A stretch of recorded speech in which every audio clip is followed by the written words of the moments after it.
قزازا خو ایک جوان باجرانه که هجماره که دزگاهن را گاندنی لهنه. جوانا 5 کانالن لوکالی و 5 رادیو. سرارای ستافین کانالن آسمانی لهنج روشنموانان دویژن تانو که والاتی که را گاندنی لوی باجری دیاره. انا بجم تمامی راگهاندن شیعه تمامی خدمت کرد. گله که ماسی هشتایت ماین بیتویه ام وکو راگهاند کار یا راگهاند کارمند تلویزیون یا وکو روزنامه‌وان وکو پیامنر پتر بجن نیشا خلکی بدن یا چافرونیه که بو خلکی دیار بکن خلک پتر موافق خواب زانتن. ببت اویدو یک تحیزه کشی بس دیت نامن زاخو دفرا بهدینا دیت نامن کسی باجره کی پیشترش همی باجره دی بو کار راگهاندن روزنامه‌وانی و دیت نامن تا کسیه بس ام بیشن همی چفاله هینه لادنا و اشیای آستی پی تی وی بد اس نابینم یعنی آستی پی تی وی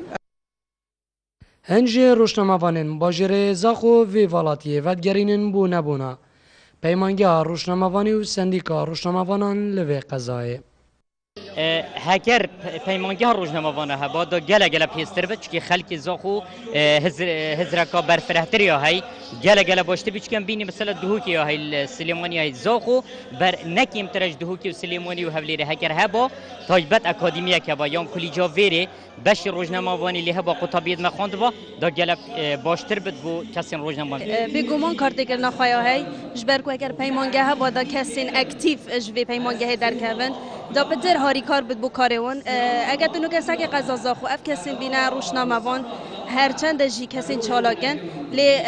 اف چالاکی یعنی اش حزوان هاتی نکو اش بجین اشوانه هاتی اشوان زانستی هاتی یان جی بجین بجداری پیمانگی دا گیرینه یان باورنامه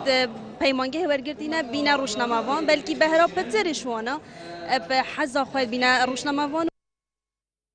لقضایا زاخو زیدتی ریجه 120 روشنموانان لهنه کل دزگاهن جدا دا کار دکن و سرارایی هبونا چندین دزگاهن راگهاندن لوی باجری لی بگوتنا گلک روشنموانان تانو که والاتیا راگهاندن لی خویاده کتو دبیجن هبونا بش پیمانگی روشنموانی و لقا سندیکا روشنموانان دی بزاوا راگهاندن لوی قضای خورترکن